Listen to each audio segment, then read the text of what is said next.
Para mantener a salvo a Hitler se desarrollaron unas medidas de seguridad tremendamente complejas. Su escolta de las SS y otros grupos de seguridad responsables de su vida eran tantos que a menudo se contrarrestaban entre sí. El mundo, y sin duda Europa, se verían muy diferentes hoy día si en noviembre de 1938 el Führer y canciller del Reich de la Alemania nazi hubiera sido asesinado. Tal vez la gente lo hubiera considerado como un gran alemán. Es bien sabido que los intentos de asesinar a Hitler se hicieron en repetidas ocasiones, aunque probablemente sea menos conocido cuántos fueron esos ataques. Hubo por lo menos 30 intentos documentados de asesinar a Hitler durante los años 1933 a 1945. A la luz de tan elevado número de intentos, pronto quedó claro que los problemas de protección personal de Hitler iban mucho más allá de aquellos con los que los líderes modernos normalmente tienen que vivir. La pregunta obvia era: ¿cómo sobrevivió Hitler a tantos intentos? Se han dado afirmaciones contradictorias sobre cuán fácil o difícil era para un posible asesino acercarse lo suficiente a Hitler como para tener una oportunidad de matarlo. Antiguos miembros de su personal sostienen que era muy fácil, mientras que los supervivientes de la resistencia dicen todo lo contrario.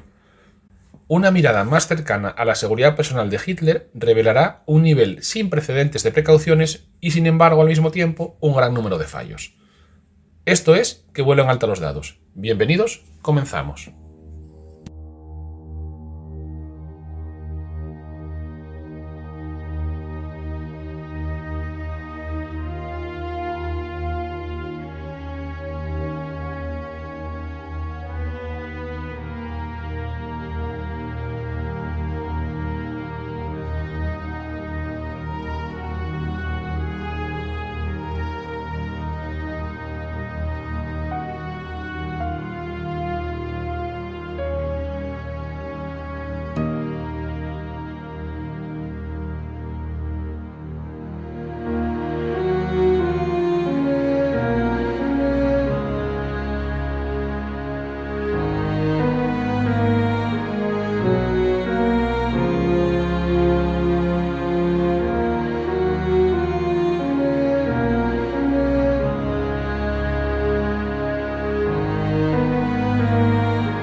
La mayoría de los primeros intentos de asesinato fueron realizados por personas que a título personal se decidieron a defender a toda una categoría de personas que el régimen nazi consideraba enemigos: judíos, comunistas y opositores políticos en general. La mayoría de las veces, un grupo de conspiradores planeó los ataques, pero ninguno de los planes se originó en organizaciones políticas ordinarias u otras organizaciones no clandestinas que habían existido antes del nombramiento de Hitler como canciller en enero de 1933. Los partidos comunista y socialista alemanes rechazaron sistemáticamente los asesinatos como actos de anarquismo. Pensaban en la acción de masas y en la agitación para lograr un cambio político. Tampoco se tiene constancia de planes de asesinato originados en organizaciones judías o de las principales iglesias cristianas. Serán pues individuos quienes actúen a su propia discreción independientemente de su afiliación con organizaciones políticas. Un puñado de comunistas individuales en Königsberg que no parecen haber tenido la aprobación del partido Estuvieron entre los primeros en planear y preparar un ataque de asesinato contra Hitler, después de su nombramiento como canciller durante la campaña electoral al Reichstag en marzo de 1933. Pronto fueron descubiertos y detenidos. En 1936, un estudiante judío de Yugoslavia, Felix Frankfurter, que estaba estudiando medicina en Suiza, quería matar a Hitler y, como no encontró ninguna oportunidad, en su lugar asesinó al Landesgruppenleiter o jefe regional nazi en Suiza, Wilhelm Gustloff. Precisamente, en 1938 entrará en servicio un transatlántico con ese nombre, Wilhelm Gustloff, dentro del programa del sindicalista del partido nazi Robert Ley, denominado Fuerza a través de la alegría, un programa para la clase obrera alemana que contemplaba, entre otras acciones, la recreación popular a bajo costo. Este buque será hundido por los soviéticos en el Báltico cuando se encontraba evacuando refugiados en enero de 1945, pereciendo más de 9.000 personas en ese naufragio. En nuestra página web, www.quevuelenaltolosdados.com, hemos dedicado un artículo monográfico a este buque y a este hecho. Otro posible atacante judío, el estudiante Helmut Hirsch, viajó desde Praga con explosivos en su maleta, pero fue arrestado antes de que pudiera actuar. Un estudiante de teología, católico suizo, Maurice Bobo, acechó a Hitler durante varios días en noviembre de 1938, cerca de su retiro alpino de Berchtesgaden y en Múnich, donde logró estar en una de las gradas del público para el desfile anual que conmemoraba el Putsch de 1923. Un obstáculo menor imprevisto evitó su ataque. Cuando Hitler y su grupo se acercaron, los hombres de las SA se alinearon frente al estrado, levantando los brazos para el saludo nazi y evitando de esta forma que Bobo tuviese una vista clara para el disparo. Ese mismo año, Georg Eiser, un ebanista de Suabia y un comunista simpatizante, reconoció la misma escena para su atentado con bomba de 1939 en la cervecería Burgerbrau de Múnich, que veremos un poquito más adelante. Opositores conservadores de Hitler en altos cargos, en el Ministerio de Asuntos Exteriores, en el Servicio de Inteligencia Militar y en el alto mando del ejército, también comenzaron a planear el asesinato de Hitler como la única manera de detener su imparable avance. Una serie de intentos fallidos en 1943 y 1944 culminarán con el atentado con bomba del 20 de julio del 44, al que dedicamos nuestro programa anterior de este podcast. Desde los primeros días de su carrera política, Hitler solía estar acompañado por uno o más colaboradores que actuaban a su vez de guardaespaldas. Su conductor de muchos años, Emil Maurice, fue guardaespaldas suyo. Ulrich Graf detuvo media docena de balas dirigidas hacia Hitler durante el Putsch de noviembre de 1923, arrojándose ante su líder frente a la policía. Así pues, Maurice, Graf, Rudolf Hess y otros veteranos de muchas peleas en cervecería actuaron como guardaespaldas en épocas tempranas. Aún así, sería un error pensar en Hitler como en alguien constantemente rodeado de personajes de brazo fuerte y protegido contra cualquier ataque. Hubo muchas ocasiones en las que se enfrentó solo a situaciones hostiles, a veces blandiendo la fusta que le gustaba llevar. En un incidente, se precipitó a la tribuna del orador para atacar a un oponente antagónico. Por mucho que necesitara protección, también provocaba peligros y ataques por su forma de vivir y comportarse, y ese patrón contradictorio continuó a lo largo de toda su carrera. Su guardia personal se organizó solo más formalmente en febrero de 1932, cuando el poder parecía ya estar al alcance de la mano. Se seleccionaron 8 hombres de las SS y 2 o 3 más en ocasiones apropiadas, que debían estar siempre cerca de Hitler, estacionados fuera de su apartamento, restaurante, habitación de hotel o donde quiera que estuviese.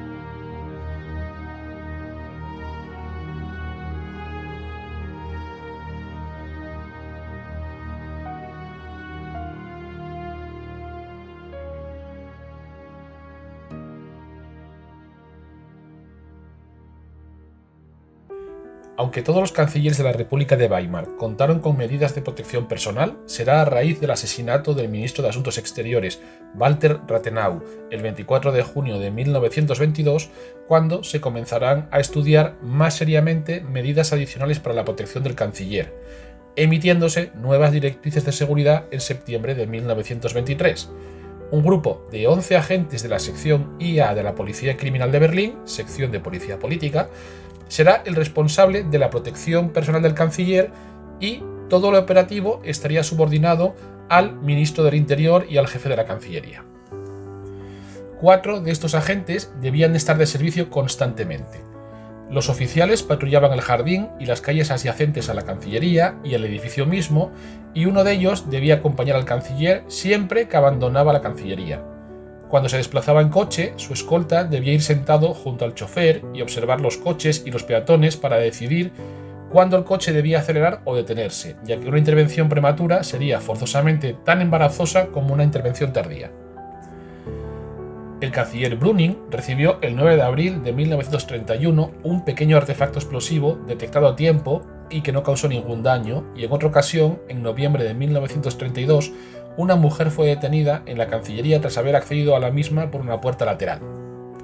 Pero, aunque los cancilleres alemanes, como muchos otros jefes de gobierno en todo el mundo, recibían amenazas, será con la llegada de Adolf Hitler a la Cancillería el 30 de enero de 1933 cuando se deban tomar nuevas medidas de seguridad y protección personal.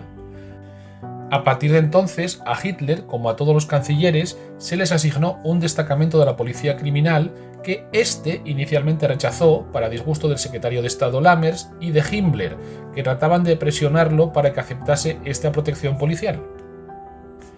Pero Hitler seguía confiando para su protección personal en su pequeño grupo de guardaespaldas, el SS Begleitkommando, comandado por Bruno Gesge, un grupo, como hemos visto, compuesto por un número creciente de fornidos hombres de las SS, que incluía su ayuda de cámara y ordenanzas de las SS.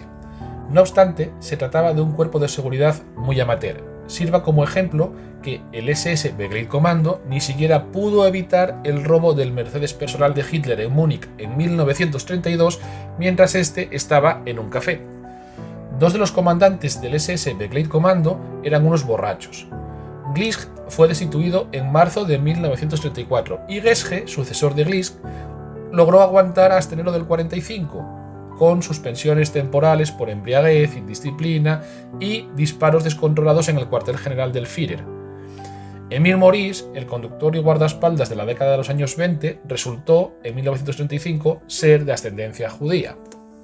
Sin embargo, debido a sus servicios en los primeros años de lucha, Hitler ordenó que no se hiciera ningún daño a Maurice y se le permitiera permanecer en las SS a pesar de las fuertes objeciones de Himmler. Recibió promociones y sobrevivió a la guerra. Otro líder dudoso de la guardia personal de las SS era el SS Brigadeführer Monke, de quien se había informado que era adicto a la morfina. Pero es que el mismísimo Martin Bormann se quejó enérgicamente ante Hitler de que sus guardias de las SS eran demasiado viejos y habían logrado rangos demasiado altos en las SS para ser efectivos como guardaespaldas ordinarios. Pero Hitler dejó muy claro que nunca dejaría ir a ninguno de ellos sin importar su efectividad.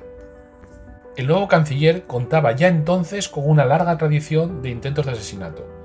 La mayoría de las amenazas tempranas contra Hitler fueron del tipo anteriormente descrito: cartas y paquetes bomba, intrusos, etc., aunque su número será muchísimo más elevado que en el caso de sus antecesores.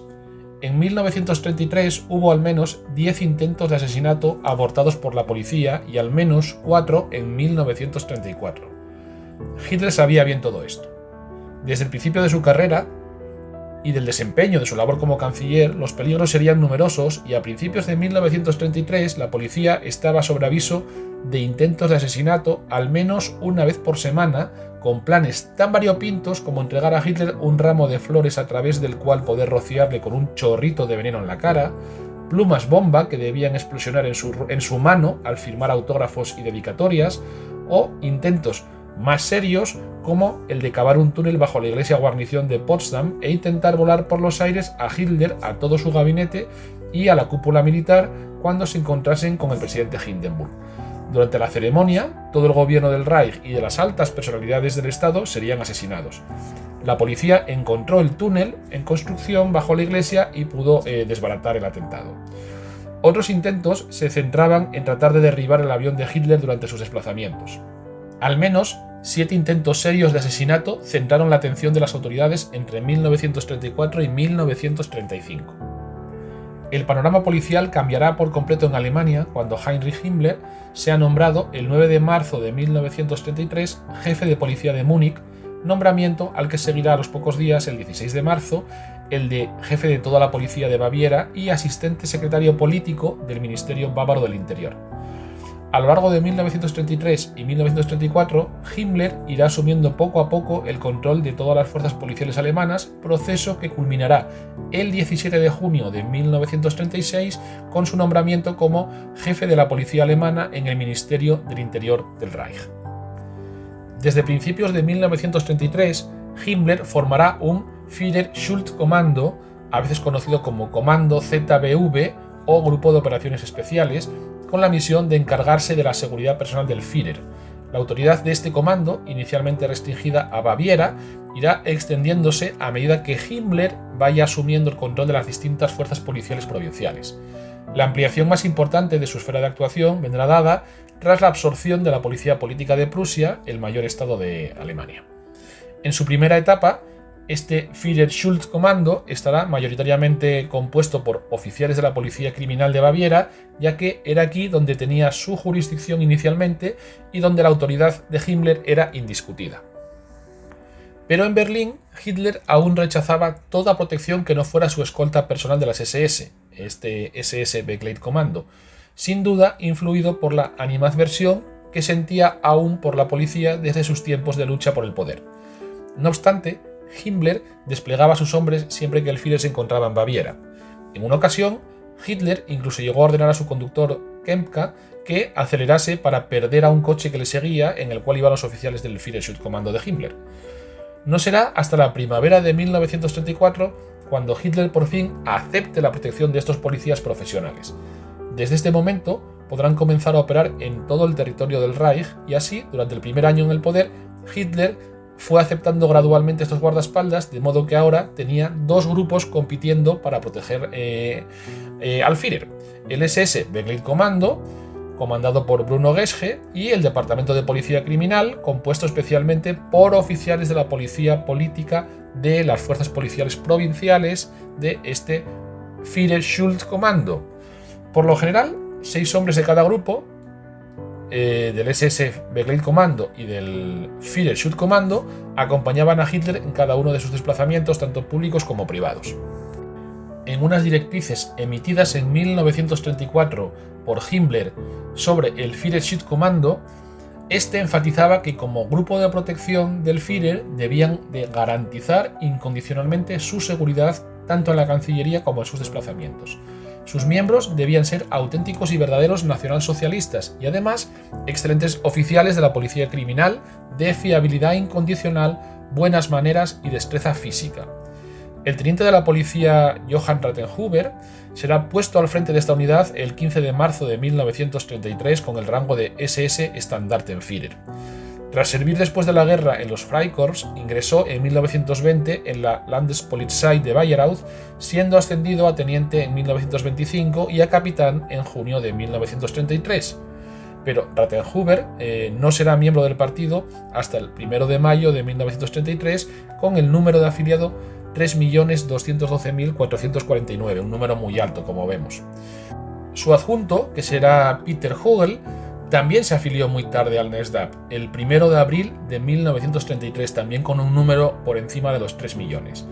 Hasta el 1 de mayo de 1937, solo la mitad de los oficiales de esta unidad eran miembros del partido.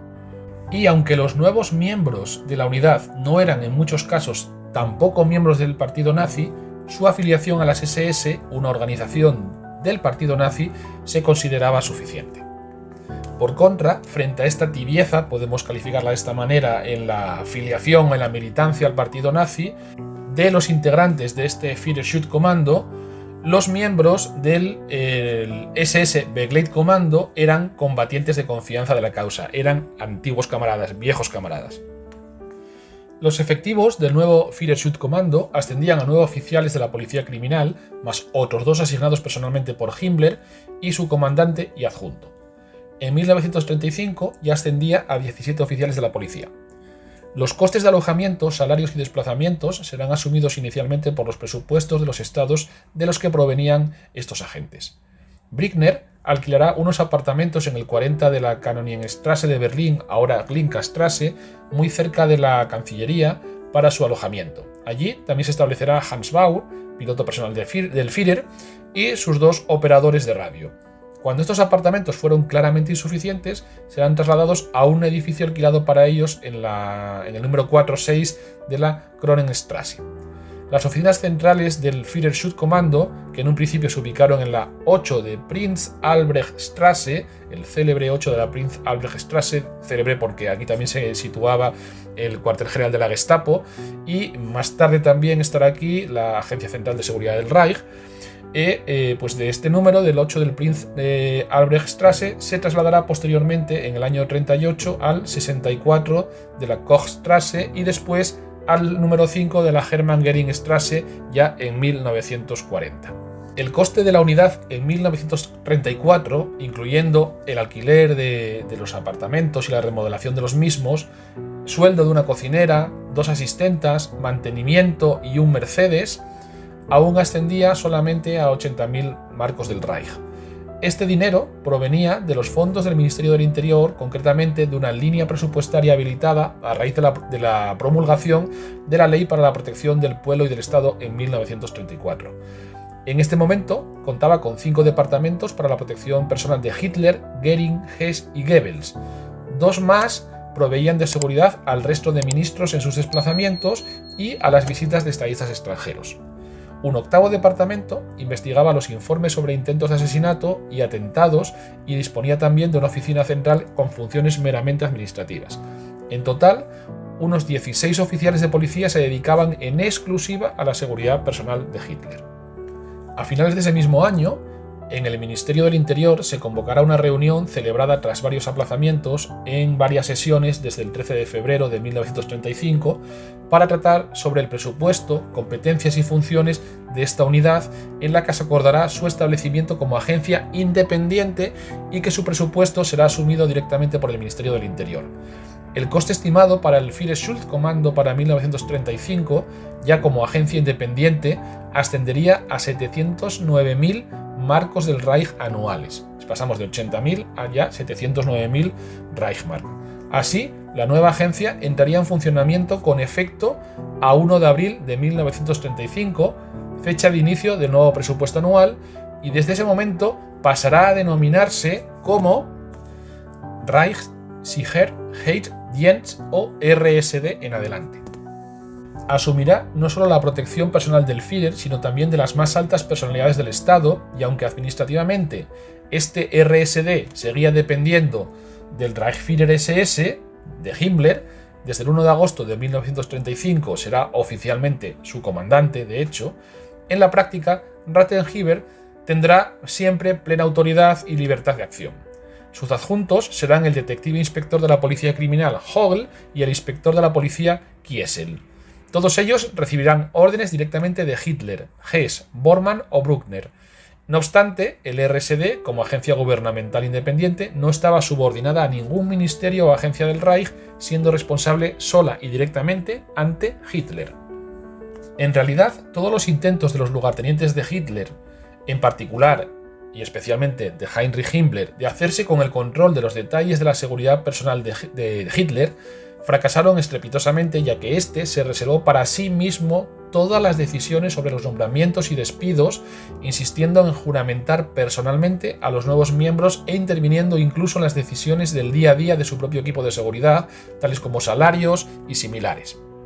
En el RSD, la excelencia profesional y la lealtad personal al Führer se suponían y eran enfatizadas por elaboradas ceremonias de juramento en presencia del Führer mismo, siempre durante la noche del 8 al 9 de noviembre, de gran simbolismo para el movimiento nazi. La tradición de estas ceremonias se remontaba a la famosa batalla de la cervecería. El 4 de noviembre de 1921, el partido nazi realizó un mitin público en la cervecería Hofbrauhaus en Múnich. Después de que Hitler hablase, se desató una pelea cuerpo a cuerpo en la cual su servicio de orden, creado previamente, apaleó y expulsó a los oponentes. A tal evento se le conoció entre los militantes nazis como la Salzschlacht, la batalla de la sala de reuniones. Todos los nuevos oficiales designados para el RSD debían prestar juramento el 9 de noviembre en el Feldherrenhall en Múnich, y Himmler mismo administraba este juramento en presencia del Führer. Pero a pesar de esto, varios hombres del RSD, incluyendo al propio Rattenhieber, a Hegel y a Bauer, el piloto de Hitler, no habían tomado todavía juramento en abril de 1936, lo que denota la relativa importancia que en el RSD daban finalmente a este tipo de ceremonias.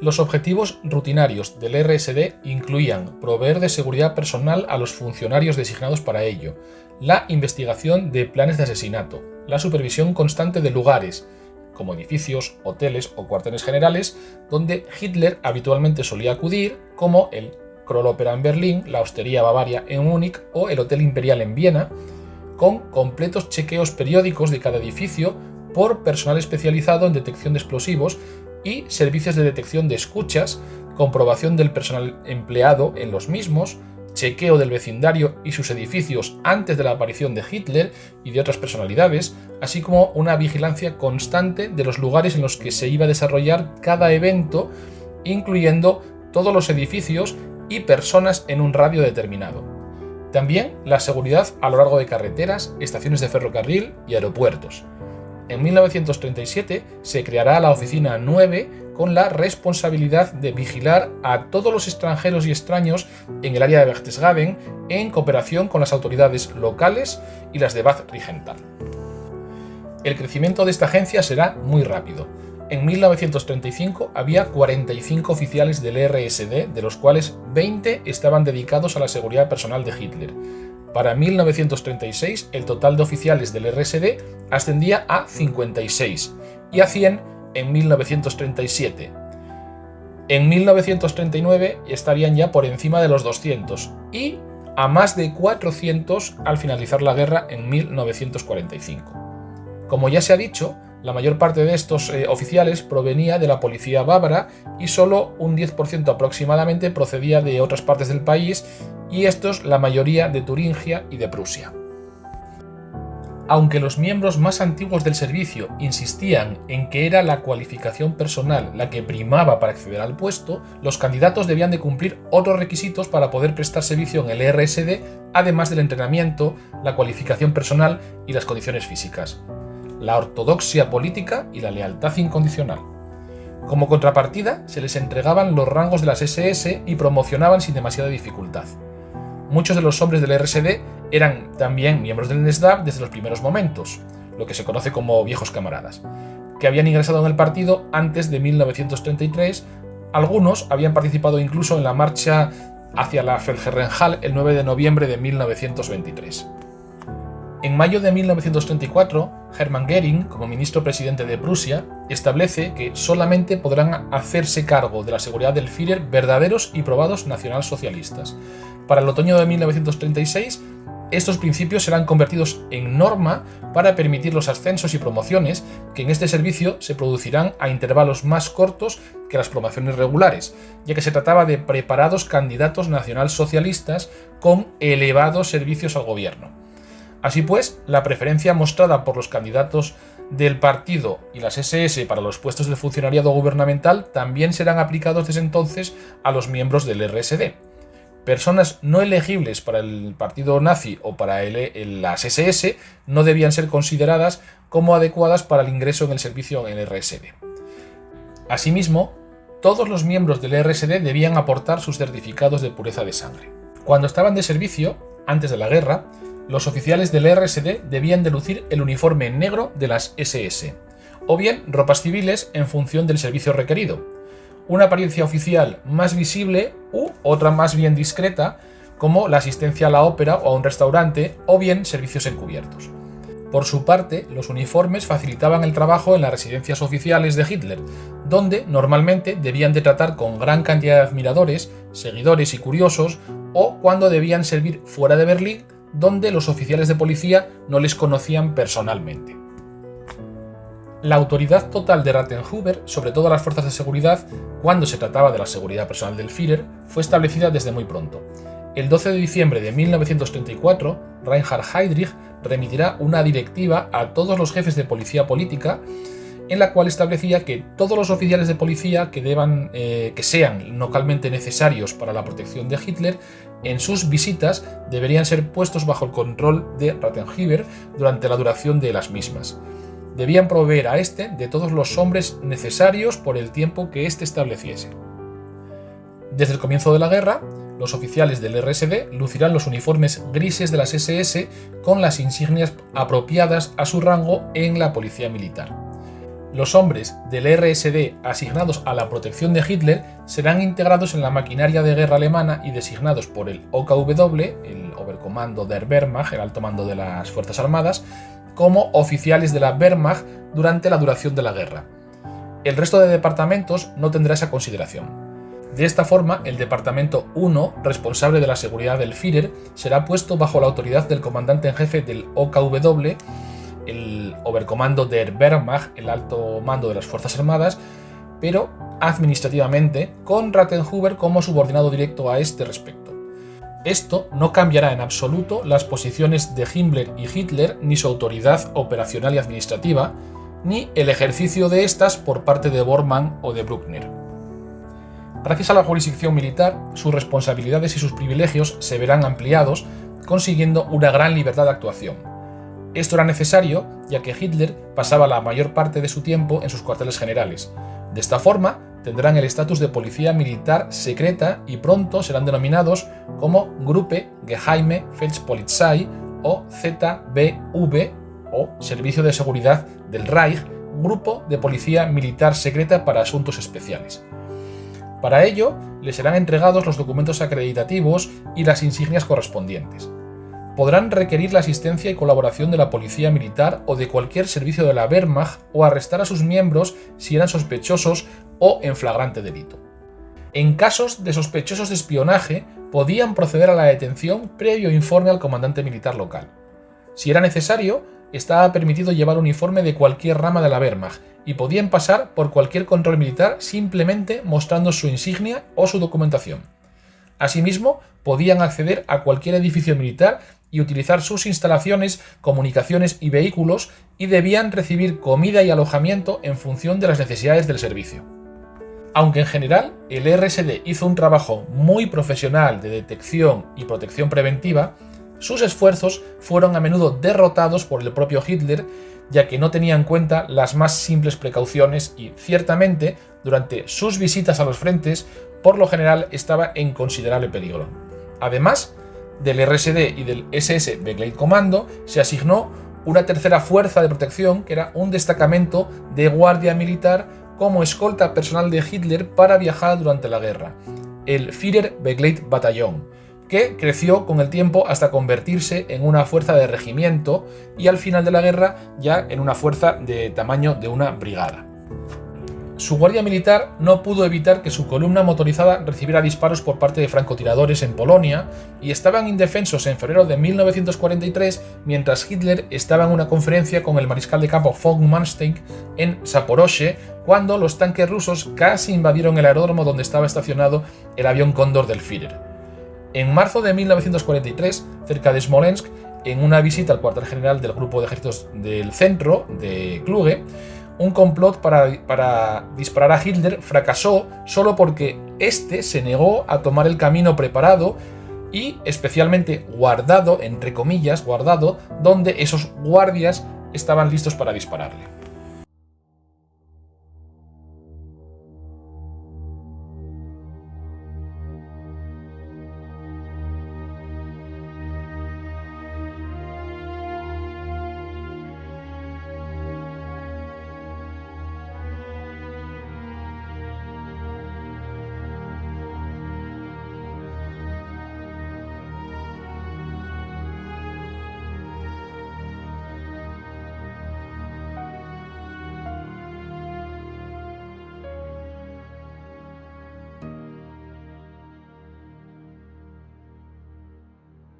Cuando se analizan los medios de transporte y las apariciones públicas de Hitler, las ambigüedades de las medidas de seguridad saltan a la vista.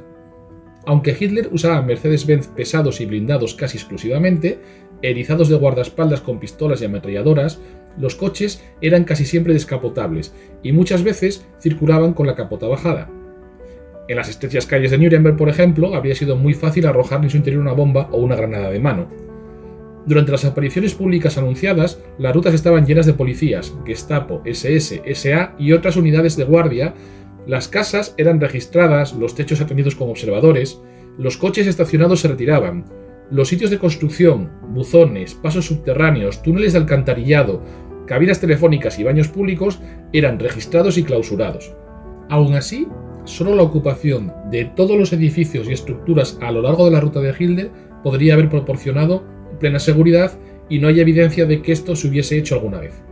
En consecuencia, el agregado militar británico en Berlín, que vivía en el número 1 de la Sophienstrasse, podía proponer tranquilamente a su gobierno en 1939 atentar contra Hitler, disparándole mientras pasaba revista a un desfile desde su tribuna habitual situada frente al Instituto de Tecnología.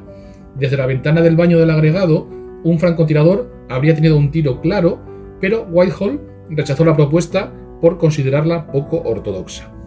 Las apariciones espontáneas y no anunciadas a las que Hitler era tan aficionado tenían la ventaja de que podían mantenerse en secreto. Por otro lado, los problemas con ciertos factores empeoraron y hubo siempre controles de seguridad irregulares, apresurados o directamente inexistentes. En agosto de 1944, Hitler visitó el hospital de campaña de Karlshof cerca de la Wolfschanze, donde estaban siendo atendidos algunos de los heridos de la bomba del atentado del 20 de julio. Mientras entraba y salía del hospital, varias docenas de heridos de guerra se apilaron contra el automóvil, exponiéndole innecesariamente. Sus desplazamientos en tren estaban sujetos a una serie de regulaciones. Siempre era necesaria una elaborada seguridad avanzada cuando Hitler utilizaba su tren especial. Tenía que encajar en el horario de circulación de los trenes regulares, las estaciones debían despejarse y ser vigiladas y bajar las barreras de todos los cruces de carreteras que atravesase. Por tanto, miles de empleados ferroviarios debían de ser informados del inminente paso del Führersonderzug, el tren especial del Führer, y, dependiendo de la distancia a recorrer, debían de desplegarse miles de miembros de la policía ferroviaria. Durante la guerra, debieron de agregarse elementos del Führerbegleitbataillon a este contingente policial. En general, los puntos de especial sensibilidad, como puentes y túneles, estaban ocupados una hora antes del paso del tren. Por tanto, era francamente difícil mantener el secreto, un elemento indispensable en toda planificación de seguridad. Por este motivo, y para preservar el tren y a su importante pasajero contra cualquier eventualidad, su tren especial fue duplicado y uno de estos dos trenes era enviado en trayectos fantasma a intervalos regulares, desplazamientos que requerían de todo el personal ferroviario y de la policía ferroviaria en sus puestos sin saber nunca si protegían al tren que transportaba a Hitler y su séquito o al señuelo vacío. Para ayudar a la seguridad y a la protección, una locomotora que llevaba a los respectivos jefes regionales de operaciones ferroviarias siempre predecía al Führersonderzug en 10 minutos. Cuando el tren debía efectuar una parada en ruta, por ejemplo para mantener distancias de seguridad con otros trenes, o cuando Hitler era reconocido mientras miraba por su ventana, el público a menudo se reunía en las estaciones de la línea. Tales multitudes, que se reunían espontáneamente, eran imposibles de controlar sin una advertencia previa considerable. Todas las estaciones habrían tenido que ser selladas o puestos cordones de seguridad especiales, una empresa casi imposible a lo largo de cientos de kilómetros del recorrido. Las fotografías tomadas por los fotógrafos de la corte de Hitler muestran a este agachándose desde su ventana abierta para recoger flores, momento en el que podría haberse arrojado una bomba perfectamente dentro del tren. Pero en general, y para viajes de larga distancia, Hitler prefería volar a otros modos de transporte. Los viajes aéreos siempre ofrecían mejores oportunidades de mantener el secreto, porque en aquellos días, y al contrario de lo que sucedía con su tren especial, muy pocas personas debían de ser informadas cuando el avión estaba en el aire y no había multitudes, ni cruces, ni edificios, ni cientos de kilómetros de vía férrea por los que podrían colarse bombas. No obstante, los riesgos ordinarios de los viajes aéreos no eran pequeños. Muchas veces el capitán Baur, piloto personal de Hitler, no estaba seguro de cómo se las arreglaría para llevar el avión a salvo a través de la niebla, la oscuridad, el barro de los aeródromos, la pérdida de contacto por radio, de orientación, fallos de motor, falta de combustible y otra serie de inconvenientes. Una vez, una rueda casi se incendió cuando el freno se atascó accidentalmente y solo una pista inusualmente corta evitó un accidente fatal. Durante la guerra, a estos problemas se agregó el peligro de un ataque enemigo y de hecho Baur tuvo una serie de encuentros con la aviación enemiga, aunque nunca cuando Hitler estaba a bordo. Por supuesto, el asiento de Hitler contenía un paracaídas en el soporte trasero. En su Focke-Wulf Condor 200 y frente a su asiento había una trampilla de acero que se podía dejar caer tirando de una palanca roja para que Hitler pudiese saltar. Los aviones utilizados por Hitler eran vigilados día y noche por destacamentos especiales de las SS y la Gestapo. Antes de cada uno de los vuelos, su avión era llevado a cierta altitud para un vuelo de prueba de 10 minutos para verificar todas las funciones y asegurarse de que no había dispositivos listos para detonar durante el vuelo. El pensamiento imperante era que tales dispositivos dependían de la presión. Aún así, el vuelo de prueba no era una salvaguarda contra una bomba de tiempo como la que Treschow y Sladrendorf colocaron en su avión el 13 de marzo de 1943.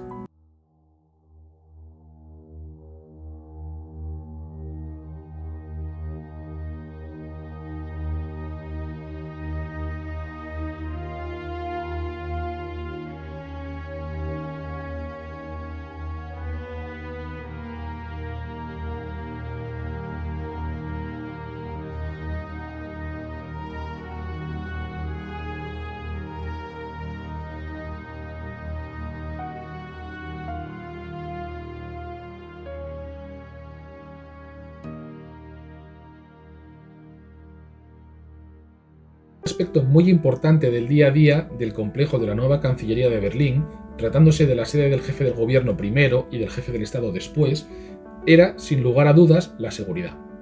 Y contra todo pronóstico, como veremos a continuación, esta distaba mucho de esa imagen de férreo control que normalmente se tiene de la Alemania nacionalsocialista. Un estudio detallado de las regulaciones de seguridad revela debilidades y huecos, muchos de los cuales fueron reconocidos en la correspondencia de la propia Cancillería. La primera impresión que recibía un visitante de la vieja Cancillería por la entrada principal del 78 de la Wilhelmstrasse era la presencia de varios policías y centinelas del ejército o de las SS. En 1934 se instalarán habitaciones especiales para la Guardia del Reichswehr en la planta baja del ala sur. La coincidencia de varios servicios de seguridad, Policía de Berlín, Gendarmería, SS, SA, Reichswehr, operando dentro del edificio hará necesaria una división racional de las responsabilidades y así, en 1936, el secretario de Estado, Dr. Lammers, Sepp Dietrich, comandante de la Luftwaffe Adolf Hitler, el capitán Deckert, responsable de la seguridad de Lammers, y el capitán de la policía del 17 de distrito de Berlín, Clopien, se reunirán para clarificar las funciones de los cuerpos de seguridad. Los centinelas de la policía tendrían plena responsabilidad en asuntos policiales como controles de identidad y regulación del tráfico, y la guardia de las SS les apoyaría en esas funciones y además se haría cargo de la seguridad en el interior de la Cancillería. De esta forma se establecerá la siguiente distribución de funciones de los distintos cuerpos encargados de la seguridad en el edificio. En la entrada principal del 78 de la Wilhelmstrasse habría un centinela de la policía, puesto 1. Estacionado día y noche solo para la vigilancia discreta de extraños, pero sin puestos de control de identidad, que se llevarán a cabo en el centro de recepción. El puesto 2 estaba estacionado en la puerta del patio interior hacia los apartamentos de Hitler. Aquí se verificaba que las personas que accedían estaban debidamente acreditadas. Las personas sin el pase apropiado debían ser remitidas a la entrada principal para recibir el permiso adecuado del recepcionista de guardia. Los repartidores y mensajeros debían ser enviados por el recepcionista, que les entregaba una etiqueta de metal que les identificaba como autorizados. Este recepcionista de guardia debía recordar exactamente quién había sido enviado y quién había vuelto con la ficha. El hecho de que un visitante accediese al edificio fuera del control de la seguridad representaba una brecha en la seguridad. El puesto 3 debía controlar la identidad y la autorización para acceder en coche por la puerta principal y regular para el tráfico rodado, con la asistencia de la guardia de las SS. La puerta estaba cerrada desde las 19 hasta las 7 de la mañana y también permanecían cerradas cuando se reunían grandes multitudes de personas en la zona. En los jardines de la Cancillería, guardias de la policía con perros patrullaban desde las 12 de la noche hasta las 5 de la mañana. Los miembros del RSD y del SS Begleitkommando, responsables de la seguridad personal del Führer, tendrían autorización expresa para utilizar cualquier entrada. No obstante, si los miembros de la policía de guardia en ese momento los accesos no les conocían personalmente, debían verificar su identidad antes de permitirles el paso. Durante los siguientes años se fue incrementando visiblemente la presencia de la guardia de las SS tanto en el interior como en el exterior del edificio, y así una regulación de la Leibstandarte SS Adolf Hitler para sus centinelas de servicio en la Cancillería del Reich del 10 de agosto de 1938 establecía que, cuando el Führer estuviese presente en el edificio, la guardia SS constaría de un oficial al mando, 3 oficiales asistentes y 39 hombres. Durante su ausencia, la plantilla sería de 0-3-33, es decir, 0 oficiales al mando, 3 oficiales asistentes y 33 hombres. De esta manera, bien 13 u 11 guardias, en función de la presencia o no de Hitler en la Cancillería, estarían de guardia permanentemente en sus puestos. El 15 de septiembre de 1938, una nueva regulación para la guardia de las SS establecía una ratio de 1-2-12, es decir, un oficial al mando, 2 oficiales asistentes y 12 guardias, distribuidos como sigue. Puesto 1 en la oficina de los adjuntos con el oficial armado con una pistola. Puesto 2 en la antesala de la cocina, también con el oficial armado con una pistola. El puesto número 3 a lo largo del frontal de los jardines, armado con una carabina. El puesto número 4 en la entrada del garaje de la Hermann Göring Straße, con el oficial armado con una pistola. Los pasillos entre el área de la Cancillería Presidencial y las oficinas del comandante en jefe de las SA, Lutze, estaban a cargo de una guardia de las SA que verificaban la identidad de toda persona que deseara acceder a la Cancillería desde aquí. Debían explicar por qué no habían accedido desde la entrada principal del 78 de la Wilhelmstraße. Aquí, el recepcionista hacía el primer control de identidad y los visitantes eran acompañados por personal apropiado. Durante las horas puntas de afluencia de personas había 2 recepcionistas de servicio y un tercero adicional podía ser movilizado en caso de necesidad. Los recepcionistas eran advertidos para no dar ninguna información sobre la presencia del Führer ni de ningún alto funcionario en el complejo de la nueva Cancillería. Pero había otros servicios más de seguridad operando dentro de la Cancillería, el Sicherheitsdienst de la Cancillería del Reich o SD, no confundir con su homónimo de las SS, y sus miembros tenían la responsabilidad de prevenir cualquier peligro o acción criminal dentro del edificio. Al principio, este SD estaba compuesto de algunos oficiales de la policía criminal y varios gendarmes, pero el 1 de octubre de 1935 los gendarmes serán reemplazados por el personal civil de la Cancillería, para evitar los frecuentes cambios en el personal que tanto molestaban a Hitler, predispuesto de por sí, desde los años de la lucha por el poder, a desconfiar de la policía.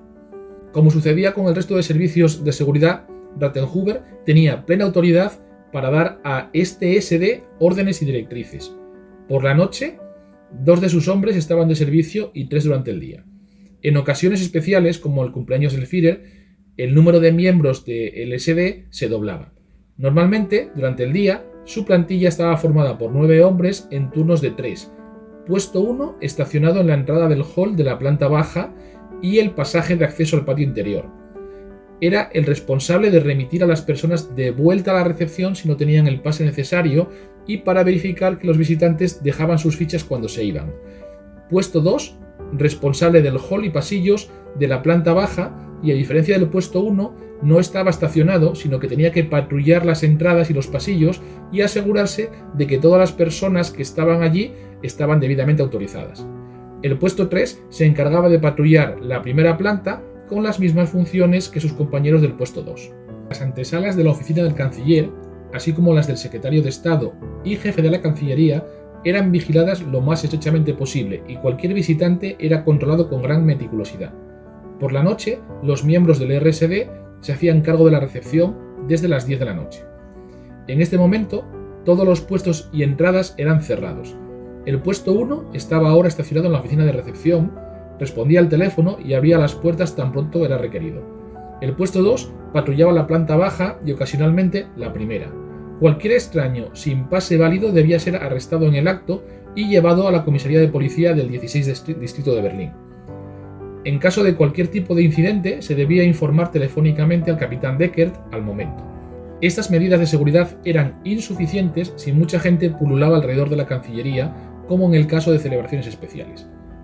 En el apretado espacio de la vieja Cancillería, la vigilancia resultaba extremadamente complicada cuando había mucha gente allí y el personal de seguridad no disponía de suficientes habitaciones para moverse como necesitaban.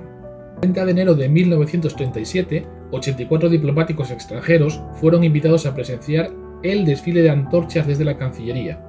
Mucha gente se reunía allí en tales ocasiones y los peligros potenciales de la seguridad quedan ilustrados en el hecho de que, en esta ocasión, un pase sin nombre mandado a la delegación holandesa será extraviado.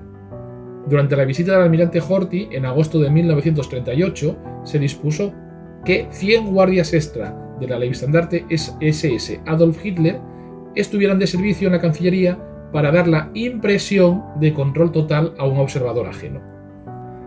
También tenemos que tener en cuenta que los guardias, los miembros de las SS, de la Leibstandarte SS Adolf Hitler, eran muy jóvenes y debido a algunos incidentes achacables a cierta irresponsabilidad y a la juvenil interpretación de lo que significaba formar parte de un cuerpo de élite, la Cancillería estimó necesario amonestar por escrito a Sepp Dietrich en varias ocasiones, ya que los guardias de las SS subían y bajaban en los ascensores para pasar el tiempo y, durante 2 años, los ganchos de los percheros de la antesala de la oficina de Hitler se rompían todas las noches.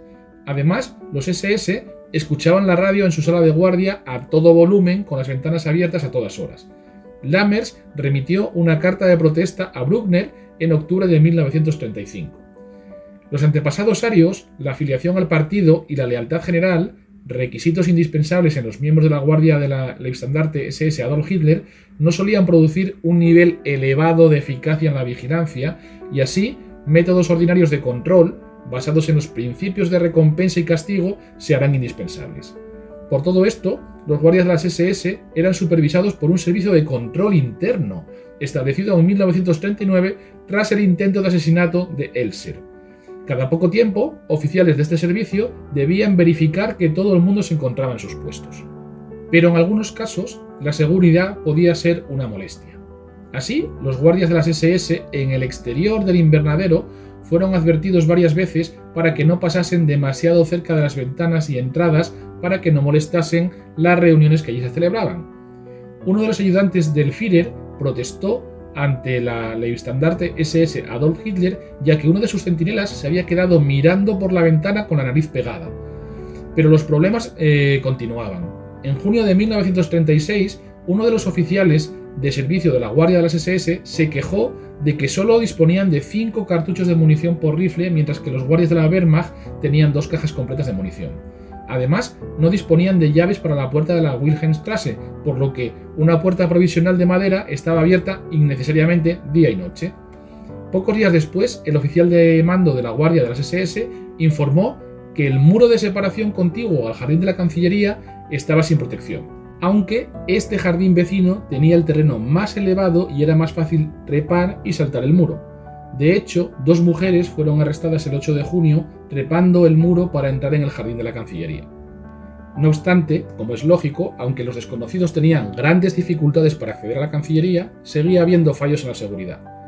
Un vendedor desempleado consiguió montar una escala en una cerca de construcción de la Vostrasse que pasó desapercibida a los guardias a plena luz del día el 11 de enero de 1937 sobre las 14:30 horas. Por ella accedió a la Cancillería por la ventana de un baño que estaba abierta. Este hombre quería desesperadamente ver al Führer para pedirle trabajo, ya que llevaba 5 años en el paro, y portaba una pistola de aire comprimido. Una criada informó sobre el extraño hombre y alertó a un guardia del SD interno, un sargento retirado de la policía. El hombre fue detenido por otro guardia que, una vez comprobada la extraña identificación que tenía y realizadas unas breves preguntas, simplemente decidió que no tenía malas intenciones y le dejó ir. Informado el capitán Deckert telefónicamente, ordenó el arresto inmediato de esta persona. Como resultado de este fallo de seguridad, un guardia adicional de las SS fue puesto en esta cerca. Estos descuidos momentáneos de los guardias podían ser realmente muy peligrosos. Los recepcionistas de los puestos de control tenían prohibido informar sobre la presencia de Hitler en la Cancillería y el RSD exigía un estricto silencio sobre las llegadas y salidas no oficiales de Hitler. No obstante, y en contradicción con esta norma elemental de seguridad, el estandarte personal de Hitler era izado por la guardia de la ley estandarte en cuanto su coche entraba por la puerta principal y permanecía izado durante todo el tiempo que el Führer permanecía en la Cancillería, siendo arriado en cuanto la abandonaba. Pocos días después de la inauguración oficial de la nueva Cancillería del Reich, el 18 de enero de 1939, se doblará la guardia de la Wehrmacht del Wachregiment Berlin, rebautizado como Wachregiment Großdeutschland, que normalmente montaba guardia en la puerta de la Vossstraße número 4, en la Cancillería presidencial. La plantilla contaba con un oficial y 6 hombres con 3 carabinas. La entrada principal de coches normalmente también estaba custodiada por miembros de la Wehrmacht y al menos un policía siempre estaba de servicio allí. Soldados y SS no siempre se apostaban en las mismas entradas, quizá como parte de un esfuerzo por evitar atentados. También había un guardia de las SS en la entrada privada de Hitler y otros 2 en la Gran Galería, haciendo guardia frente al despacho del Führer, que llevaban carabinas durante el día y pistolas durante la noche. Adicionalmente, había otro guardia en la entrada de la sala redonda y otro en el lado de la entrada hacia la Vossstraße 6 y hacia la Gran Galería. Estos 2 últimos serían reemplazados más adelante por miembros del RSD. Las puertas principales estaban custodiadas por 2 centinelas de la SS o de la Wehrmacht frente a la entrada de la Vossstraße 4 y de la Vossstraße 6. Como ya hemos mencionado, el número 2 estaba siempre custodiado por una guardia de la SA. Durante la celebración de eventos especiales, un guardia adicional de las SS era dispuesto en la entrada de la Gran Galería y otro en la entrada de la Gran Sala de Recepciones. Además de todos estos llamativos centinelas de las SS, había siempre hombres del RSD, normalmente en uniforme, siempre que Hitler estaba cerca, y varios patrullaban el edificio y los jardines constantemente. Era improbable que nadie pudiese entrar sin ser visto, a menos que un guardia estuviese dormido, como ocurrió ocasionalmente, por ejemplo, el 19 de marzo de 1939, mientras el Führer estaba en la Cancillería. A las 0:45 horas, un oficial de servicio, el SS Obersturmführer Nordhurt, encontró al SS Rottenführer Nowoczek dormido en su puesto. Otro aspecto a tener en cuenta en la seguridad del complejo de la Cancillería era el control de las personas que accedían a él periódicamente. Al menos unas 40 personas tenían acceso libre a la nueva Cancillería si deseaban almorzar con el Führer. Solo debían telefonear a un asistente de Hitler e informarle de que asistirían. Pero pocas personas, como Albert Speer, podían llegar allí conduciendo su propio coche, ser reconocidos sin más por el guardia y pasar sin más problemas. Una vez que se accedía a los apartamentos privados del Führer, un guardia de las SS, del SS Begleitkommando, normalmente les permitía entrar a las habitaciones de Hitler sin compañía. Allí accedían a una antecámara donde se encontraban ya varias personas esperando para comer. En esta zona, Hitler se movía por las distintas habitaciones sin escolta. Estos privilegios se mantendrán en su círculo hasta el atentado del 20 de julio de 1944, cuando los privilegios de sus visitantes solo se verán alterados por un examen de sus maletines. Los pases, junto con los centinelas, incrementaban la seguridad, salvo excepciones puntuales. Los pases requeridos para entrar en la nueva Cancillería eran una fuente constante de dificultades y de potenciales brechas en la seguridad. En enero de 1939, pocos días antes de la inauguración del nuevo complejo, Brückner ordenó a Rathenhuber que preparase nuevos pases de identificaciones con fotografías para todo el personal de servicio en la Cancillería. Pero había tantos tipos de pases que generaban más confusión que control. Algunas veces los funcionarios más antiguos de la Cancillería rehusaban cooperar o bien se mostraba demasiada deferencia por las altas personalidades. En abril de 1939, por ejemplo, aún se permitía el acceso a las personas que tenían pases válidos acompañados de personas que no tenían ningún tipo de pase. Además, varios tipos de pases viejos que databan de los tiempos anteriores a la inauguración del nuevo edificio seguían siendo aceptados por los guardias, al igual que ocurría con los pases expedidos por el Wehrhof, mediante los cuales el portador estaba autorizado al acceso de las salas de Hitler. En julio de 1939, uno de los guardias de las SS descubrió que el policía del puesto de guardia 8 frecuentemente dejaba su puesto, por lo que la puerta en el antiguo patio, la Wilhelmstraße 77, permanecía sin vigilancia. Cuando un centinela de las SS se situó allí durante la noche del 13 de julio y toda la mañana siguiente y no permitió a nadie el paso sin el pase apropiado, muchas personas no pudieron acceder a su puesto de trabajo y no hubo más remedio que prolongar temporalmente 7 u 8 pases pasados de fecha. Esto ya nos da una idea del desbarajuste que existía aún en este momento y de la laxitud con el cumplimiento de las normas de seguridad por parte del personal de la Cancillería. Para principios de agosto de 1939 aún no se había regularizado satisfactoriamente esta situación.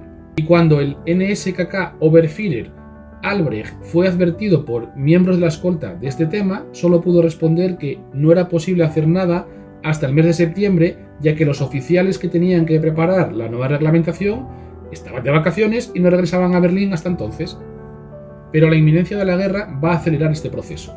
Una nueva reglamentación sobre los pases de acceso a los apartamentos del Führer, la nueva Cancillería, la Cancillería del Presidente del Reich, la Cancillería del Führer del NSDAP y del Comandante Supremo de las SA, entró en vigor el 1 de septiembre de 1939.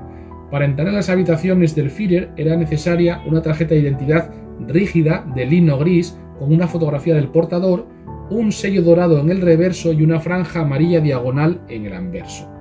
Este pase debía llevar la firma del jefe de la oficina de adjuntos de Hitler, el SA Obergruppenführer Brigner, y eran elaborados por el RSD. Las personas que intentaban acceder sin la identificación apropiada eran retenidas en el acceso. Los pases para acceder a otras zonas eran emitidos por la Cancillería y firmados por Lammers o Brigner, y el RSD disponía de un listado de estos. Eran similares a los anteriores, pero sin la línea amarilla diagonal. Un tercer tipo de pases, para los trabajadores, también era emitido por la Cancillería. Eran de color blanco y firmados por Lammers. El RSD también disponía de un listado de estos y eran responsables de la comprobación de seguridad de los mismos, que se efectuaba por parte de la Gestapo y de la Kripo. Si algún trabajador debía entrar sin demora por una emergencia, como una rotura de tuberías, etc., oficiales de seguridad debían acompañarlo durante toda su estancia en el interior del complejo. Las personas que deseasen visitar la nueva Cancillería debían solicitar un permiso de Brigner o a su adjunto, el SS Sturmbannführer Wernicke, al director de la oficina de la Cancillería, Ostertag, o a su adjunto, el mayor de la policía, Decker. El RSD debía informar sobre todas las solicitudes. Al garaje en la Hermann-Göring-Straße podían acceder solo aquellas personas en posesión de un pase adicional de color verde firmado por el SS Obersturmbannführer Kempka, el conductor personal de Hitler. El acceso estaba vigilado por un guardia de las SS. La pérdida o robo de un pase debía ser comunicada al RSD inmediatamente. Los obreros de la construcción y otros trabajadores que tuviesen que entrar en la Cancillería debían de devolver sus pases después de terminar sus trabajos, pero la oficina administrativa del RSD debía intentar repetidamente recuperar los pases no devueltos. Si no podían ser recobrados, eran declarados inválidos y todo el personal de seguridad era informado. Pero realmente el único medio seguro de prevenir el uso no autorizado de pases sin interferir en el quehacer diario de la Cancillería era el cambio periódico de todos los pases. Y esta brecha de seguridad en la Cancillería no podría cerrarse sino aislando completamente al Führer. Tras la introducción de nuevos pases al portador con fotos, solo 8 pases perdidos o robados fueron reportados en menos de 6 meses y ninguno de estos 8 fue recuperado. Un nuevo sistema será introducido para establecer controles a intervalos más cortos. El RSD emitía sellos de aprobación cada mes que eran remitidos a los diferentes departamentos y agencias, y estos eran distribuidos por ellos a los portadores de los pases. Esta normativa entró en vigor el 1 de marzo de 1940. Incluso Eva Braun tenía su pase y su sello personal. Esta normativa establecía que todo el mundo debía de firmar su sello. Pero nuevamente nos encontramos con que esto no sucedía así. Así, personas como Sepp Dietrich, que estaba al mando de la SS el estandarte Adolf Hitler, nunca firmaron sus sellos, y otras personas como Bormann solo lo firmaron una vez. Fräulein Schroeder, una de las secretarias personales de Hitler, firmará en una ocasión por Gerda Daranowski y esta por Schroeder y Johanna Wolf. Con el inicio de la guerra, la seguridad en el edificio de la Cancillería se verá incrementada.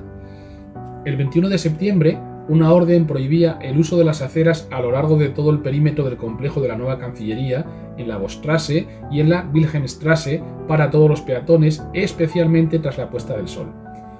Las personas que accedían a pie a la Cancillería solo podían aproximarse para una entrada correcta en un ángulo recto con la acera a lo largo de la calle. Además de reforzar con más guardia de las SS, del RSD y de la Gestapo las fuerzas de protección ya disponibles en el edificio de la nueva Cancillería, el túnel de metro que corría desde la Potsdamer Platz de norte a este bajo Leipziger Platz hacia la Vostrasse y hacia la estación de Kaiserhof serán vigilados especialmente para prevenir actos de sabotaje. Este incremento de los medios de protección y seguridad alrededor de la Cancillería serán comprensibles si tenemos en cuenta el atentado de Georg Elser en Múnich, cuando la noticia de la explosión del 8 de mayo del 39 llegó a los oficiales de la seguridad de la Cancillería. Estos quedaron muy impresionados y comenzaron inmediatamente a revisar las regulaciones de seguridad que se estaban aplicando, enfatizando en que ningún visitante debía permanecer solo sin acompañante por el complejo. 2 días después, el adjunto de las SS, Wunche, emitirá nuevas directrices. Varias posiciones de guardia serán suprimidas durante las ausencias de Hitler, que ahora mantenía constantemente una escolta de las SS. Los jardines debían ser patrullados constantemente a conciencia y se debían controlar cuidadosamente a los jardineros para verificar que solo estaban aquellos debidamente autorizados. En las semanas que siguieron al atentado de Elser, se emprendió una revisión general de las reglamentaciones de seguridad. Ahora, las nuevas regulaciones debían ser visadas por Heydrich y se clarificaron y mejoraron muchos procedimientos, pero supuso una avalancha de directrices que complicaron aún más con el transcurso de la guerra. Así, por ejemplo, a los refugios antiaéreos se llegaba atravesando la antesala de los apartamentos de Hitler tras pasar por el corredor y la sala de estar. Toda la guardia de la Wehrmacht que no estaba de servicio en el momento del ataque aéreo debía tomar esa ruta hacia el refugio. Un oficial del RSD en la entrada del hall a los apartamentos de Hitler debía dirigirles a través de las puertas adecuadas. Todos los puestos de guardia de las SS, SA y Wehrmacht debían mantenerse durante los ataques aéreos, al igual que los de los oficiales del RSD, ya que eran excelentes oportunidades para posibles asesinos que podían acceder con artefactos explosivos al interior del edificio, tomar posiciones desde las que podían atentar al relajarse la seguridad. Los oficiales del RSD fueron instruidos para bloquear las puertas y enviar a la mayoría de los hombres a los refugios, pero el resto debía permanecer en sus puestos y solo cuando la batería antiaérea de la Cancillería comenzase a disparar podían buscar protección contra la caída de proyectiles. Estos guardias debían ser capaces de identificar rápidamente bombas incendiarias y asegurarse de que se apagaran de inmediato. Y, teniendo en cuenta lo peligroso de esta actividad, eran cambiados cada media hora durante los ataques aéreos. Para el final de diciembre de 1940, y para evitar posibles atentados, el RSD decidió que todos los regalos enviados al Führer no debían ser llevados directamente a sus habitaciones. Hasta ese entonces, normalmente eran recibidos por un miembro del servicio o del SS Begleitkommando y dejados en un pequeño hall de entrada del 77 de la Wilhelmstrasse, donde Hitler tenía sus apartamentos privados en la Cancillería. El correo, despachos de la agencia alemana de noticias, periódicos y películas se siguieron dejando en este pequeño hall, pero los regalos, paquetes y flores de origen desconocido fueron llevados a la zona número 4 de la Vostrasse y desde allí los guardias llamaban al oficial de guardia de los apartamentos del Führer. Un oficial del RSD debía examinarlos en presencia del SS Sturmbannführer Wernicke o del SS Sturmbannführer Rote en una habitación especial para este propósito. Con esta directiva era muy importante utilizar una habitación lo más lejos posible de los apartamentos del Führer para realizar estos exámenes. Los miembros del RSD debían recordar en cada examen los datos de todos los paquetes, la fecha, contenido y remitente. Fotografías de todo tipo y el correo que llegaba a otras personas que no fueran Hitler eran almacenados por los guardias en las cocinas hasta que pudiesen ser debidamente examinados. Estos métodos eran incómodos y engorrosos para las mercancías diarias y los suministros de la cocina, por lo que posteriormente todos los suministros se relacionaban en listas con los nombres de los repartidores y el RSD realizaba controles de seguridad a estos.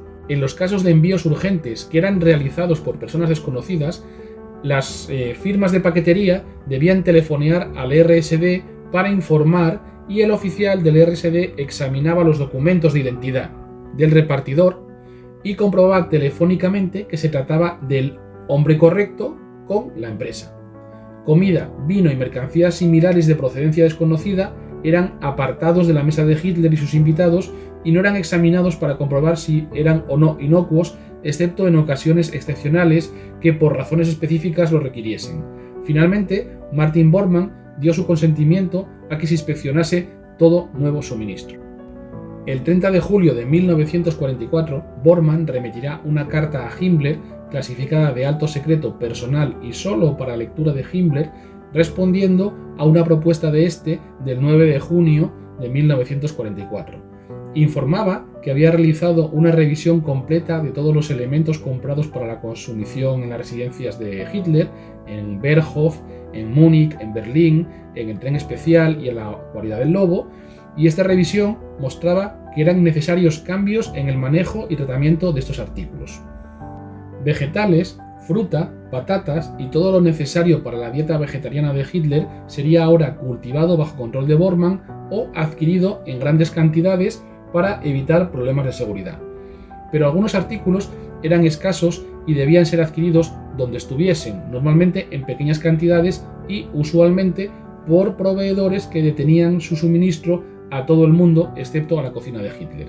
Por ello, una nueva disposición fue elaborada similar a la tomada con los medicamentos del Dr. Morell, donde el jefe de suministros médicos de las SS compraba grandes cantidades de estos artículos, las examinaba, las almacenaba y remitía las cantidades que se iban solicitando para el consumo del Führer. Todos los procedimientos de seguridad y controles necesarios serían utilizados para seleccionar al personal que manipulaba estos artículos. En términos generales, este procedimiento era personalmente aprobado por Hitler. Pero gradualmente, y a medida que avanzaba la guerra, se irán incrementando el miedo y las sospechas, y mientras antes artículos como cereales, germen de trigo o sal necesarios en la dieta vegetariana de Hitler eran comprados en el mercado, ahora se introducían elaborados procedimientos de seguridad que dificultaban mucho las condiciones de trabajo. Y a pesar de todas las precauciones, hubo incidentes que afectaron a la seguridad. Un decreto de la Cámara de Auditores del Reich de marzo de 1922 prohibía a toda persona que no estuviese en asuntos oficiales, incluidos los miembros de las agencias oficiales del Reich, la entrada en la Cancillería. Todos los servicios y el mantenimiento, incluido la extracción de residuos, limpieza de edificios, patios y pavimentos, servicio y mantenimiento del servicio de calefacción, desollinado de chimeneas, exterminación de insectos y roedores sería entera y exclusivamente competencia de la administración de la Cancillería. De este modo, estas tareas dejaban de ser competencia del Ministerio de Finanzas del Reich, como en el caso del resto de los edificios de la administración. De todas formas, los incidentes de personas que accedían a la Cancillería sin pase o autorización seguían ocurriendo una y otra vez y será necesario refrescar continuamente la normativa aplicable. Ratzenhuber estaba frustrado por la recurrencia de estos incidentes que demostraban lo relativamente fácil que era, pese a las elaboradas normas de seguridad, entrar en la Cancillería, cerca del Führer. Únicamente podía amenazar con informar de todos estos incidentes a Bormann y avisar que rechazaría cualquier responsabilidad si sus directrices no eran cumplidas. A lo largo de la guerra, los servicios de seguridad de la Cancillería se irán deteriorando hasta el punto de la negligencia. Hitler solo aparecía por cortos periodos de tiempo y pasaba la mayor parte del tiempo en su cuartel de Prusia Oriental. La supervisión de los servicios de seguridad en la Cancillería del Reich será delegada ahora en el jefe del Departamento de Personal de la Cancillería, donde Deckert, ascendido a mayor, será sustituido por el teniente coronel de la policía Rauch, que retendrá expresamente la capacidad de emitir normativas, aunque raramente lo hará, y aún más raramente estará allí para supervisar su cumplimiento. El 30 de septiembre de 1944 se emitirán nuevas normativas para el servicio diario en la Cancillería que no contenían nada nuevo. Se reducirán significativamente el número de entradas y de guardias, ya que no eran de esperar muchas visitas ni mucho tráfico alrededor del edificio debido a los bombardeos aliados.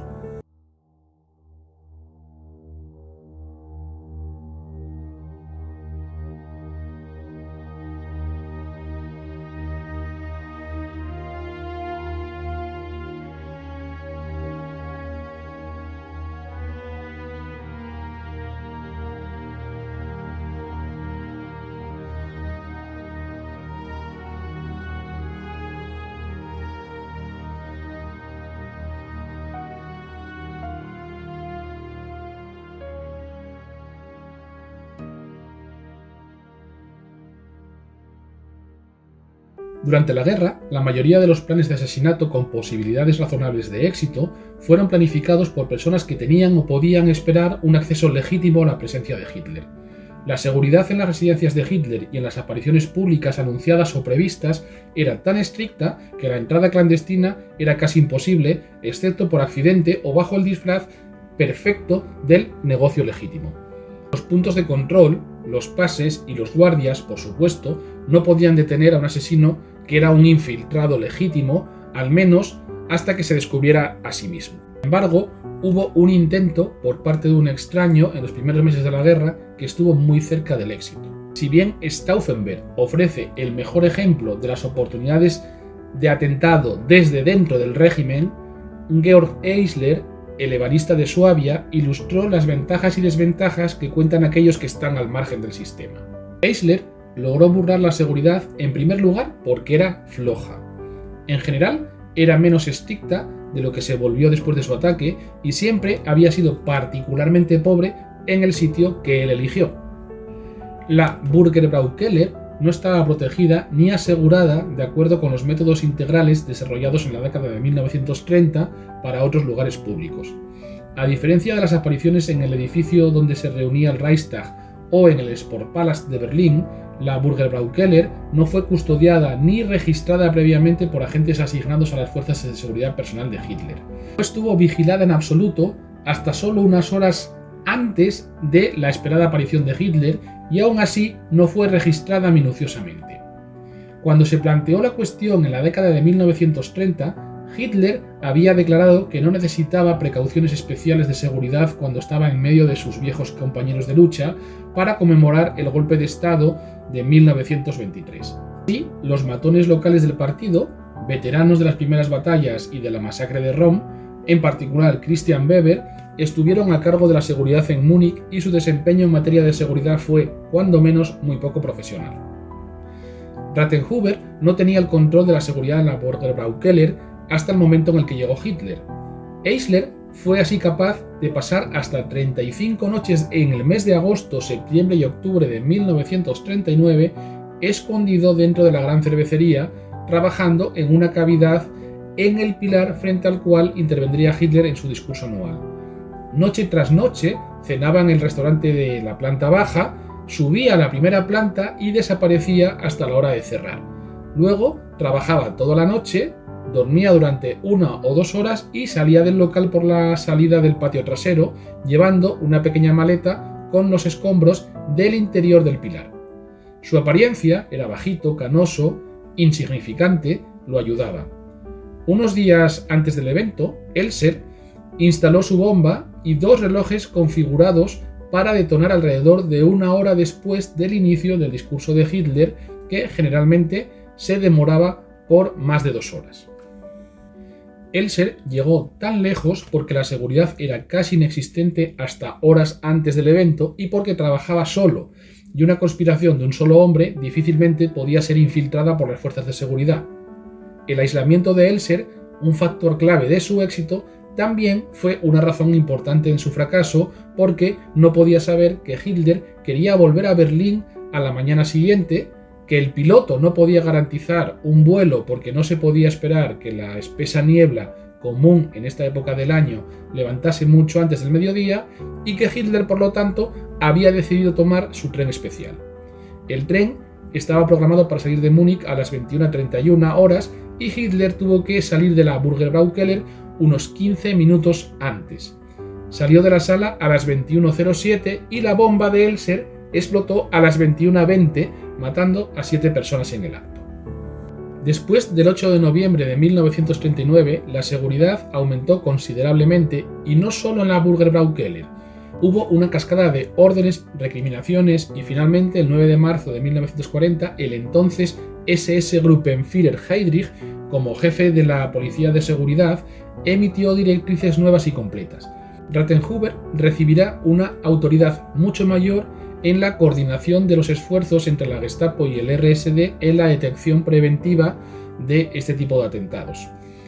El Burgerbraukeller y todos los sitios similares se sometieron durante todo el año a controles de seguridad y durante las semanas previas a las apariciones esperadas de Hitler eran vigilados de cerca y registrados a fondo en repetidas ocasiones. Hitler continuaba apareciendo en público por sorpresa y en tales ocasiones un asesino que estuviese preparado y decidido podría haber tenido una excelente oportunidad, pero esto era una cuestión de suerte. Como Hitler empleó la mayor parte de su tiempo durante la guerra en sus cuarteles generales de campo o en su retiro en el Obersalzberg, y dado que nunca siguió ninguna rutina establecida, como los desplazamientos diarios de Heydrich hacia y desde su oficina en Praga, que le costaron la vida en 1942, no había muchas posibilidades de preparar un atentado contra su persona. Por otro lado, no había protección contra un ataque perpetrado por uno de los muchos oficiales militares de alto rango que Hitler veía casi todos los días, a menos que las redes más anchas lanzadas por la Gestapo y el SD lo atraparan, penetrando en su círculo de conspiradores antes de que se le permitiese estar en presencia de Hitler. Klaus von Stauffenberg, coronel en julio de 1944 y jefe de Estado Mayor del general Fromm, a su vez comandante en jefe del Ejército de la Reserva, fue un líder de la conspiración militar y civil contra Hitler y en su calidad de oficial sí tuvo ese acceso a Hitler, viéndole cara a cara por primera vez en su vida en junio de 1944. Stauffenberg llevó un maletín lleno de explosivos a la presencia de Hitler en no menos de 3 ocasiones, el 11 de julio, el 15 de julio y el 20 de julio de 1944. El 6 de julio de 1944 también tenía los explosivos con él, en el Berghof. En ese momento, quizás todavía esperaba que Steve, jefe de la sección de organización del Estado Mayor del OKH y co-conspirador con acceso, quería llevar a cabo la intentona. No me extenderé más sobre este atentado de Stauffenberg, al que ya le hemos dedicado el programa previo a este en nuestro podcast y un artículo además en nuestra página web al que os remitimos para más abundamiento.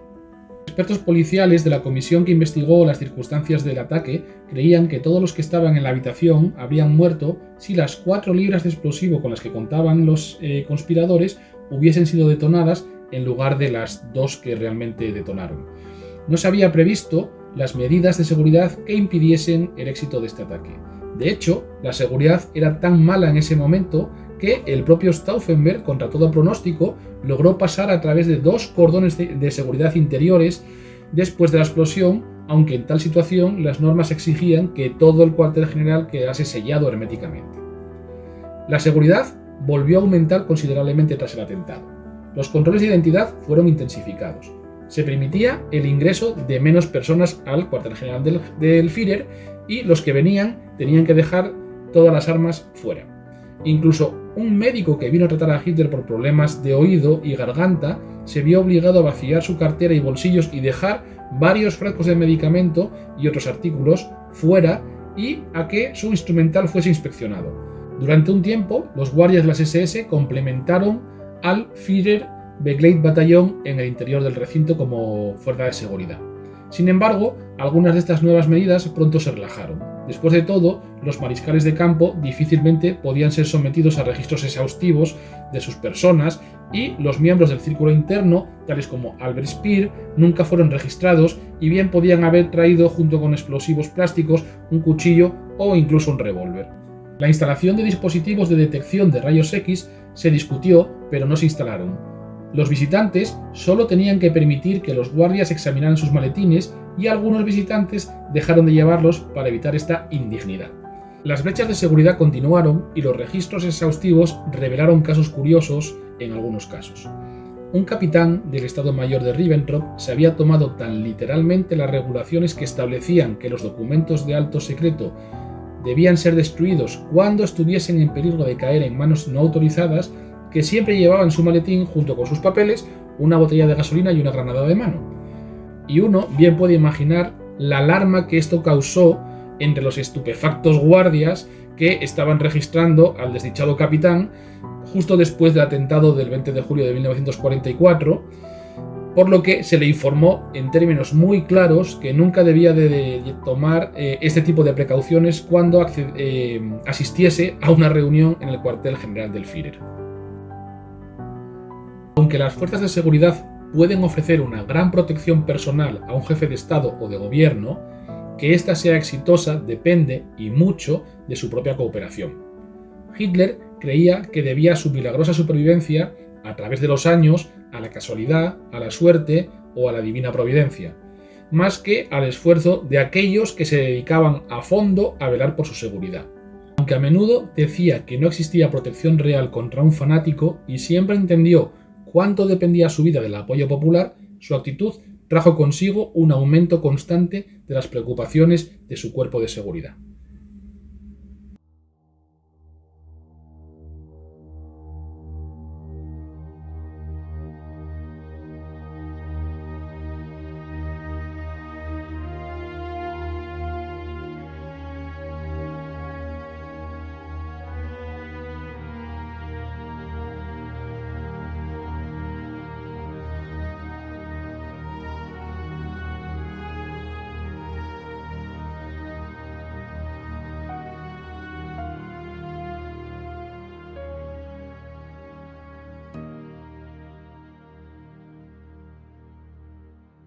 Y hasta aquí nuestro programa de hoy.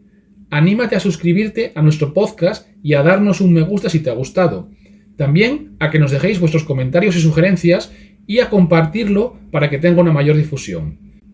Que vuelen alto los dados está en Facebook, iVoox, Apple Podcast y en nuestra página web www.quevuelenaltolosdados.com. Muchas gracias y nos vemos en nuestro próximo programa.